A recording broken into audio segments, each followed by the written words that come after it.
नमस्कार, उज्जवल भारत समाचार में आप सभी दर्शकों का बहुत-बहुत स्वागत है। दोस्तों, आज हम एक ख़ास शख्सियत से आपका रूबरू कराने जा रहे हैं, तारुफ़ कराने जा रहे हैं। जो हमारे साथ बैठे हैं, इनका नाम है काज़ी उल कुज़ात मसीहे मिल्लत मोहम्मद अनवर आलम। आलम साहब, आपका बहुत-बहुत स्वागत है हमारे उज्जवल भारत समाचार में। दोस्तों, मैं तारुफ़ करने से पहले आपको बता दूँ एक शॉर्ट इन्फॉर्मेशन के विषय में, जहाँ तक मेरी जानकारी में, ये जो भी गरीब बच्चे होते हैं, उनको तालीम देते हैं, शिक्षा-दीक्षा देते हैं। काज़ी हैं ये, तो काज़ी के रूप में ये जो भी समाज में कुछ ऐसी चीज़ें होती हैं जिनके ऊपर फ़ैसला दिया जाता है, तो लोग आते हैं समस्या का समाधान करने, तो काज़ी साहब देते हैं।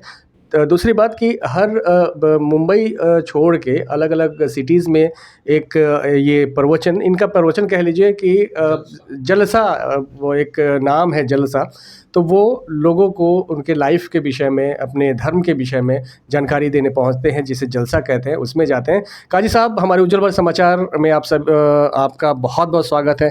मैं चाहूँगा कि अपना तारुफ़ ज़रा दर्शकों से जी, जी, जी। मेरा नाम मोहम्मद अनवर आलम है और पोस्ट काज़ी है, जिसे लोग पूरा नाम काज़ी उल कुज़ात मसीह मिल्लत मोहम्मद अनवर अशरफ अनवर आलम के नाम से भी जानते हैं।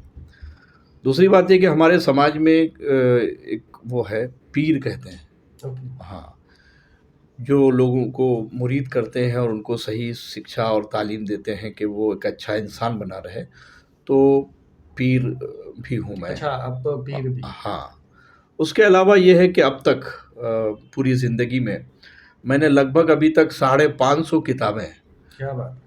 अब राइटिंग की है। वो 500 किताबों में सिर्फ धार्मिक नहीं है, सामाजिक भी है, अच्छा। अपने देश के ऊपर भी है हुँ, कि हमारा देश कितना महान है क्या बात! और हमारे देश के लोगों को संविधान की जानकारी होनी चाहिए, तो संविधान के बारे में कि कौन-सा एक्ट कब लागू होता है, तो उसको भी इसके ऊपर भी आपने हाँ, उसके ऊपर भी हमने लोगों तक खुलासा किया है कि लोग जानें, हमारे बच्चे पढ़ें, समझें। नो एंट्री में जाते हैं तो कौन-सा लगता है, क्या मियाँ-बीवी के झगड़े में क्या लगता है, बीवी को चमाट मार दिया तो क्या लगता है। तो इस तरह के जो धाराएँ हमारे गवर्नमेंट में, कानून में है, उन धाराओं को हम लोगों तक पहुँचाने के लिए एक छोटा-सा माध्यम, एक किताब के माध्यम से कोशिश की है। उसके अलावा भी हमारे देश में आज़ादी किस तरह मिली, उस ताल्लुक़ से भी किताब लिखी हमने। लोगों ने जो आज़ादी दी, हमारे स्वतंत्र सेनानियों ने जो कुर्बानियाँ दी, उस पर भी लिखा।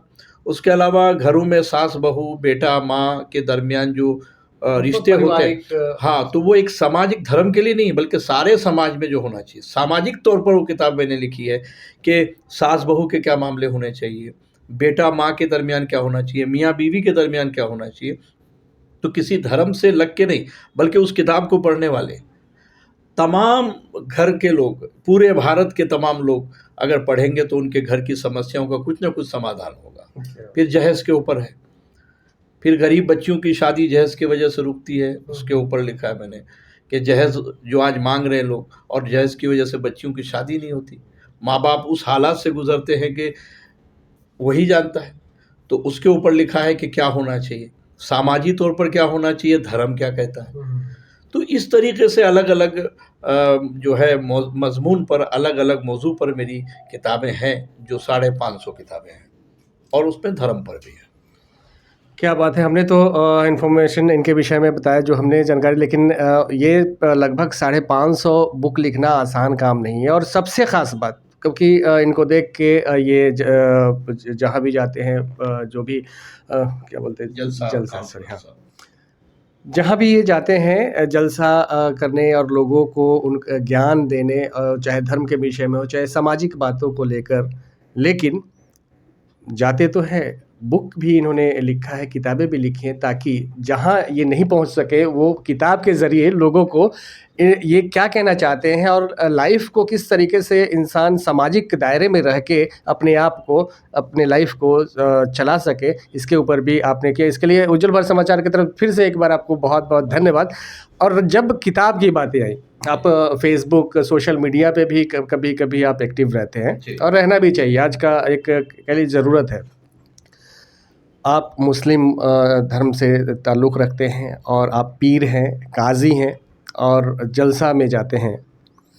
एक अपने फेसबुक पे हमने एक आपका पोस्ट पढ़ा था जिसमें लिखा था कि गाय गौ माता जिसे बोलते हैं, हम लोग हिंदू बोलते हैं, तो गाय की मांस को नहीं खाना। तो कहीं ना कहीं ऐसा लगता है, क्योंकि मुस्लिम तो एकदम से आप कह लीजिए कि अगर हम मुस्लिम हैं तो गाय का मांस खाना ज़रूरी है। तो आपको नहीं लगता कि ये कहीं विवाद ना हो जाए? क्या कहेंगे? अच्छा, अच्छा। देखिए, सबसे पहले तो मैं आपके उज्ज्वल भारत जो आपका न्यूज़ है, उज्ज्वल नाम ही बहुत प्यारा है, तो मैं आपका धन्यवाद करता हूँ कि आप हम तक आए और एक विषय पे आपने जानने की कोशिश की है। तो मैं आपको बताऊँ कि हमारे आखिरी पैगंबर हज़रत मोहम्मद सल्लल्लाहु अलैहि वसल्लम, देखिए हम लोग सारे पैगंबर का सम्मान करते हैं, उनका आदर करते हैं और उनको अपना समझते हैं, उनसे बहुत प्यार करते हैं। मगर चूँकि हम हज़रत मोहम्मद सल्लल्लाहु अलैहि वसल्लम के फॉलोअर्स हैं, तो हज़रत मोहम्मद सल्लल्लाहु अलैहि वसल्लम की जीवनी और उनके बारे में हमको जानना ज़रूरी कि उन्होंने हमें क्या शिक्षा या तालीम दी है। ज़रूरी।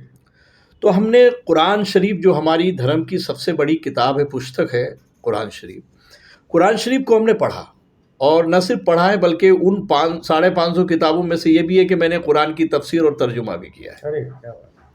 उसी दरमियान जब और अनेक अलग अलग प्रकार के जो हमारे मुफस्सिरीन हैं, कुरान की तर्जुमा करने वाले हैं, जब उनकी किताबों को मुताला किया, पढ़ा, तो लगभग एक हमारे कुरान शरीफ में एक सूरत है, सूरह अनाम। सूरह अल अनाम में सारे जानवरों का, जीव जंतुओं का ज़िक्र है, सब सब जितने भी जानदार चीज़ें हैं उनका ज़िक्र है कि उनके बारे में क्या हुक्म है अल्लाह का और पैगंबर साहब को क्या तालीम देनी है। उसके अलावा जब उनकी तफसीर में हमने पढ़ी तो उसमें बाज़ाब्ता हज़रत मोहम्मद साहब का एक कौल लिखा गया है। वो कौल ये है, हज़रत मोहम्मद सल्लल्लाहु अलैहि वसल्लम फरमाते हैं कि तुम गाय का दूध पियो, घी, मक्खन, मलाई, उससे बनने वाली जितनी चीज़ें हैं उसका फ़ायदा उठाओ, उसको खाओ कि वो तुम्हारे सेहत के लिए, शरीर के लिए फ़ायदेमंद है, शिफा बख्श है, बीमारी, बहुत सारी बीमारियों से बच जाओगे। मगर वहीं आप सल्लल्लाहु अलैहि वसल्लम ये भी लिखते हैं, वो लिखा गया आपके रेफरेंस से, कि आप सल्लल्लाहु अलैहि वसल्लम फरमाते हैं कि गाँव के मांस खाने से परहेज़ करो कि उसमें बीमारी है। लफ्ज़ ये है कि उसकी मांस खाने से परहेज़ करो कि उसमें बीमारी है।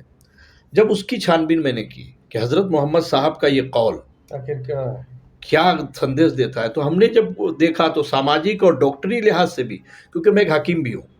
अच्छा, हाँ, तो मैं जब उस पर रिसर्च किया तो मुझे समझ में आया कि आप हज़रत मोहम्मद साहब का कौल कि गाय के मांस से परहेज़ करो क्योंकि उसमें बीमारी है, जब हमने उसमें गौर किया तो समझ में आया कि जब इंसान के हल जोतने, घरेलवी काम करने, जो भी उससे काम लिए जाते हैं, जब उस काम के लायक वो जानवर नहीं रहता, गाय या बैल नहीं रहते, तब किसान या उसका पालने पोसने वाला उसे बेच देता है कसाई के हाथ। अब न जाने उसमें कौन सी बीमारी है, किस किस तरह की बीमारियां हैं। किसी डॉक्टर ने चेकअप करके तो नहीं कहा कि सेहत के लिए ठीक है, इसमें कोई मतलब मोहलिक यानी ऐसी बीमारी नहीं जो बिल्कुल खतरनाक है। तो कसाई काटता है, काट के बेचता है, अब वो लोग खाते हैं। तो याद रखिए कि कोई भी चीज़ जब आप खाते हैं तो शरीर को उसका इफेक्ट पहुंचता है। अगर दवा खाते हैं तो तुरंत असर करता है, तो आपके दर्द जो भी तकलीफ़ें चली जाती है। वहीं आप जूस वगैरह कोई चीज़ खाते पीते हैं तो शरीर को आपको जो है अच्छा एनर्जी देता है। इसी तरह अगर कोई गलत खाना खाते हैं तो फ़ौरन आपको इन्फेक्शन होता है, आपके जिस्म में बीमारी हो जाती है। तो पता चला कि खाने का असर जिस्म पे होता है। तो यदि वो जानवर में कोई कमी, कोई बीमारी, कोई कमज़ोरी, किसी तरह की भी कोई बीमारी होगी तो क्या वो बीमारी आपको नहीं लगेगी? तो मैंने देखा कि हज़रत मोहम्मद साहब सल्लल्लाहु अलैहि वसल्लम का ये कौल इतना मजबूत है कि अगर उस पर पूरी पुस्तक लिखी जाए, तो छोटी सी बुक मैंने लिखी है गाय के ऊपर। हाँ, तो गाय के ऊपर छोटी सी बुक लिखी है, कभी वो बुक आप पढ़ेंगे तो पूरी बात मालूम पड़ेगी। तो सिर्फ आज कहना इतना है कि हज़रत मोहम्मद साहब का कौल ये है अपने मानने वालों से कि उसके दूध, दही, मक्खन, मलाई जो उससे बनते हैं उसको खाओ पियो कि तुम्हारे लिए अच्छा है। गाय के मांस से परहेज़ करो कि उसमें बीमारी है। अब हज़रत मोहम्मद साहब जो कहते हैं उनके मानने वालों को ज़रूरी है कि उस पर अमल करें। अगर अमल नहीं करते हैं यदि, तो फिर कैसा फॉलोअर है? आपसे एक और क्वेश्चन कि आप जानते हैं कि जनरली कभी मुस्लिम समुदाय में ऐसे लोग बैठे हुए हैं कि अगर सही रास्ता भी अपना रहे हैं तो कट्टरपंथी के होने के नाते इसको गलत मानते हैं, तो क्या हाँ। ऐसा नहीं लगता है कि आपके साथ भी कुछ विवाद जुड़ सकता है? नहीं देखिए, मैंने अपनी तरफ से कुछ कहा होता तो विवाद कर सकते थे। जी। ये कौल मेरा नहीं है, मेरा कोई अपना सजेशन नहीं है, हज़रत मोहम्मद साहब का कौल जो किताबों में, पुस्तकों में लिखा है, मैंने उसे पढ़ा है। विवाद करना है तो उनसे करें, जिनका कौल है, तो ये या कि उस किताब से करें, जी हाँ, जी। जिस किताब में है। अभी जो आपका आपने बुक लिखा है इस गाय के ऊपर और इसकी महत्ता और चाहे क्या चीज़ सही है, क्या गलत है, क्या खाना चाहिए। तो ये इसका प्रकाशन और कहाँ-कहाँ तक जाएगी ये बुक? ये मालिक ने चाहा तो जहाँ तक हो सकता है, और फैज़ान मुस्तफ़ा अकेडमी हमारा, वो अकेडमी यही काम करता है कि जो लोग अनजान हैं, जहाँ तक बात नहीं पहुँची है, तालीमात नहीं पहुँची है, वहाँ तक हज़रत मोहम्मद साहब की बातें, उनकी सही तालीमात लोगों तक पहुँचे। यही हमारा संदेश है और यही काम कर रहे हैं। जहाँ तक पहुँचे, हमारा पैगाम मोहब्बत है, जहाँ तक पहुँचे, कोशिश रहेगी। बाकी आप लोग हैं, मीडिया है आप, और आप तो सबसे बड़ी ताकत है हमारे भारत के, और हर लोगों की बातों को पब्लिक और जो गुरु हैं या देश के जो पैगाम देने वाले हैं, उनके बीच बहुत बड़ा माध्यम है आप। कि आप लोग हैं तो किसी बात को भी आसानी से लोगों तक पहुंचाने का माध्यम आप लोग बनते हैं, तो बहुत आसानी के साथ बात पहुंचती है। अब मैं कहता हूँ पुस्तक पहुंचे ना पहुंचे, लेकिन पुस्तक का पैगाम, हज़रत मोहम्मद साहब का पैगाम सल्लल्लाहु अलैहि वसल्लम का आपके ज़रिए से पहुंच रहा है, ये बहुत बड़ा पुण्य का काम है। यही हमारी सोच रही, क्योंकि आपका हमने फ़ेसबुक पे पढ़ा जो पोस्ट था उस पे आपने लिखा, तो मैंने एक बार नहीं कई बार पढ़ा। जी, जी। फिर मुझे लगा कि अगर ये पैगाम है और ये चीज़ें सही में है जो आप बताना जी, चाहते जी। हैं, तो हम अपने चैनल के माध्यम से लोगों तक पहुँचाएँ। तो हमने आपको फ़ोन किया। दोस्तों, मैं एक चीज़ और बताना चाहूँगा कि यही साहब है जो लॉकडाउन के आस-पास इनसे मुलाकात, ये पे लोगों के लिए, समाज के लिए भी इन्होंने बहुत कुछ किया। और हर मुस्लिम का जो त्योहार, मुस्लिम धर्म का जो त्योहार हो, चाहे रमज़ान हो, रोज़ा हो, इन सारी चीज़ों के ऊपर हम इनसे इंटरव्यू लिया करते थे। लगभग ये महीने दिन जो चलता है अलग-अलग, क्योंकि क्यों रमज़ान होता है, क्यों ये पर्व होता है, तो इस पे भी हमने आपको दिखाया होगा। और आज जी, बहुत दिनों बाद सर आपके पास जी। आया। मैं चाहूँगा कि अब जाते-जाते, क्योंकि आपका संदेश पहुँचे, हमारी कोशिश होगी कि हर जगह ये पहुँचे। अपनी किताब के माध्यम से जो उसका आप निचोड़ कह लीजिए, वो हमारे दर्शकों के साथ शेयर कीजिए। वो ये है कि हम सबों को चाहिए कि जो जिसको भी हम मानते हैं, जैसे हम मुस्लिम हज़रत मोहम्मद साहब को मानते हैं, तो जो भी जिनको अपना गुरु, अपना पैगंबर या जो भी है, जिनसे भी इंसान सबक लेना चाहता है, उनके पैगाम को मानना चाहिए।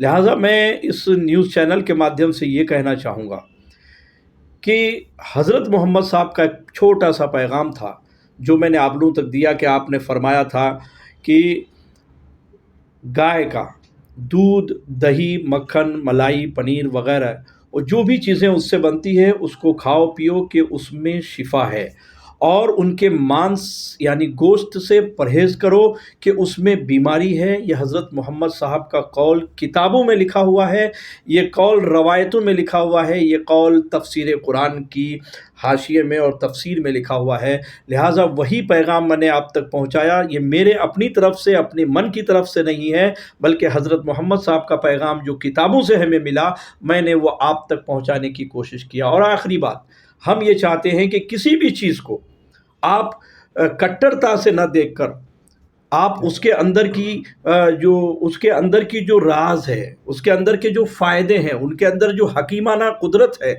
उसको समझने की कोशिश करें कि हज़रत मोहम्मद सल्लल्लाहु अलैहि वसल्लम का एक-एक कौल बहुत नायाब है।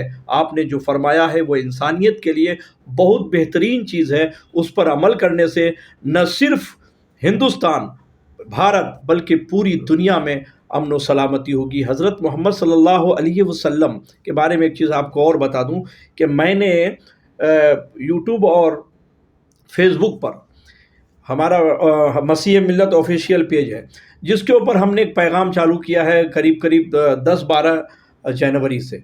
हमारा यह है कि उसका स्लोगन है कि हमारा पैगाम मोहब्बत है जहाँ तक पहुँचे, मखलूक़ात से मोहब्बत कीजिए। ये हमारा टैगलाइन है, मखलूक़ात से मोहब्बत कीजिए। मतलब देखिए, अब मैं छोटी सी 2 मिनट आपका लूँगा। मैं बताना चाहता हूँ कि हज़रत मोहम्मद साहब कितने प्यारे हैं कि आप जब मक्का में रहते थे तो बचपने में आप अपनी माँ के साथ बकरियां चढ़ाते थे, अपनी माँ की बकरियां, दाई माँ की। तो एक दिन जब आपकी माँ ने कहा बेटा आप नहीं जाएंगे, तो आप बकरियां चढ़ाने नहीं गए। 3 दिन तक नहीं गए, तो तीसरे दिन माँ की बकरी चोरी हो गई। तो वो बकरी ढूंढने के लिए जब जंगल में गए तो आवाज़ दी, ए जंगल के तमाम जानवरों जानदारों आओ, मेरी माँ की बकरी कोई चुराया हो तो दे दो। हज़रत मोहम्मद साहब के सामने आन की आन में जंगल के शेर, भालू, चीता, हाथी, घोड़े, जितनी भी जंगली जानवर हो सकते थे वहाँ सब जमा हो गए। और शेर जो कि जंगल का राजा है, उसने आगे बढ़ के कहा कि मोहम्मद साहब 3 दिन से आपको देखा नहीं, इसलिए आपकी माँ की बकरी चुराई कि आपका दीदार करना चाहते थे, आपके जलवे को देखना चाहते थे। मैं एक बात पैगाम देना चाहता हूँ, इस वाक़या से आपने समझा कि सारी मखलूक, सारे जानवर, सारे जीव जंतु जब मोहम्मद साहब से प्यार करते हैं तो क्या मोहम्मद साहब कहेंगे कि इसको काट कर खाओ? अपने प्यार करने वालों को काटने का हुक्म देंगे? क्या ये वाक़या आपने नहीं सुना? दूसरी बात, जानवर की तरफ से भी अमन का पैगाम है। वो शेर चाहता, वो जानवर चाहते कि मोहम्मद साहब कहाँ रहते हैं, चलो हम सब देख चलते हैं उनके द्वार पे जाके उनको देख लेंगे।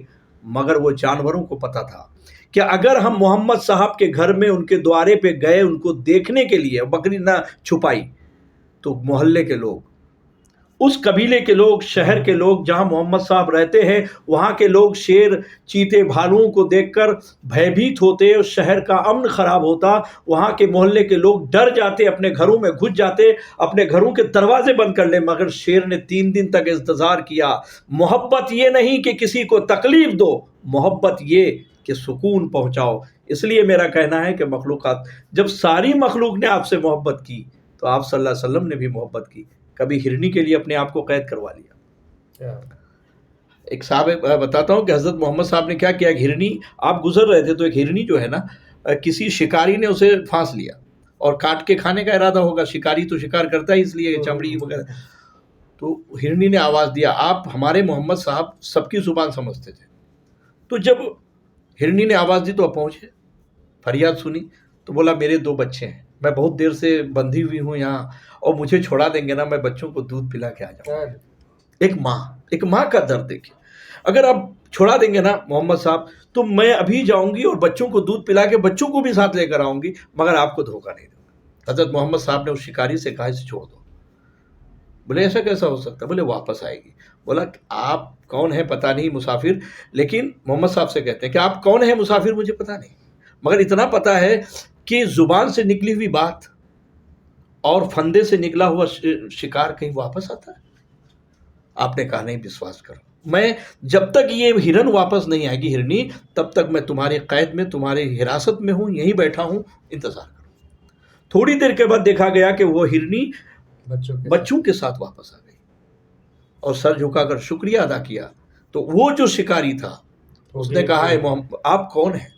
तो उन्होंने कहा मैं अल्लाह का पैगंबर हूँ, मैं दुनिया को शांति का पैगाम देने आया हूँ। तो वो मोहम्मद साहब जो जानवरों से प्यार करे, किसी के बच्चों को दूध पिलाने के लिए उसकी माँ को रिहा करके खुद वहाँ बंदी बनकर बैठ जाए, क्या वो मोहम्मद साहब अपनी ही उम्मत, अपनी मखलूक को कह सकते हैं कि उसे काट कर खाओ?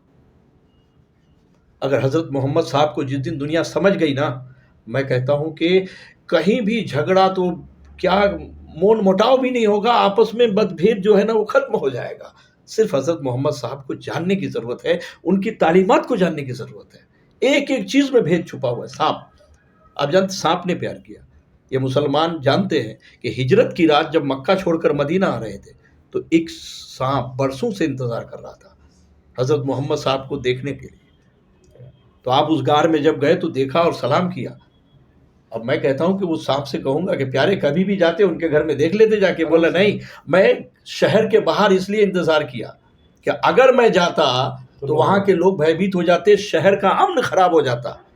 तो मैं यही पैगाम देना चाहूँगा आपके चैनल के माध्यम से, उज्ज्वल भारत के इस चैनल बैनर के माध्यम से कि दोस्तों, हमारे मोहम्मद साहब ने जो अमन का पैगाम दिया है, उसी के साथ तमाम जानवरों ने, तमाम जीव जंतुओं ने भी अमन का पैगाम दिया, उसको सम्मानित किया है कि हम शहर में आकर अमन ख़राब नहीं करेंगे, हम दूर रहकर अपने इश्क की मेराज पाएंगे। ये तमाम लोग चीज़ों ने किया। तो फिर हज़रत मोहम्मद साहब वो व्यक्ति हैं, वो शख्सियत हैं, वो पैगंबर हैं अल्लाह के महबूब के, कि अगर उनकी तालीमात लोग समझ जाएं, जान लें, भेदभाव ख़त्म कर दें, अपने अंदर की जो अहंकार है, गुस्सा है और वो कट्टरता है, वो ख़त्म कर दें, यकीन जानिए न सिर्फ भारत, पूरी दुनिया में अमन का फूल खिल उठेगा। असल में लोगों ने हज़रत मोहम्मद साहब को ठीक से जाना ही नहीं। चलिए, बहुत ही एक्चुअली मैं भी जिस तरीके से हज़रत मोहम्मद साहब के विषय में इन्होंने बताया, तो जानना चाहिए लोगों को। और मैं कोशिश करूँगा सर कि इस तरीके से हम आपके पास फिर आएँ और भी हज़रत मोहम्मद साहब की जो चीज़ें हैं, जो लोगों को जानना चाहिए, जिसके कारण अमन शांति और जो एक दूसरे में भाईचारा ख़त्म हो रहा है धीरे-धीरे, और वाद विवाद शुरू हो रहा है, चाहे धर्म के नाम पे हो, चाहे किसी नाम पे, कोई भी उसका। तो हम चाहेंगे इस तरीके का, और जो इनका संदेश है अपनी किताब के माध्यम से, तो उसे आप ज़रूर समझें, उसे पढ़ें, और जो हज़रत मोहम्मद साहब के विषय में और भी सारी चीज़ें हैं, उसे जानने की कोशिश करें। हमारे चैनल आप सबों के बीच ऐसी चीज़ें हमेशा लाता रहेगा, और आपको ढेर सारी शुभकामनाएँ कि आपकी बातें लोगों तक पहुँचे। नमस्कार।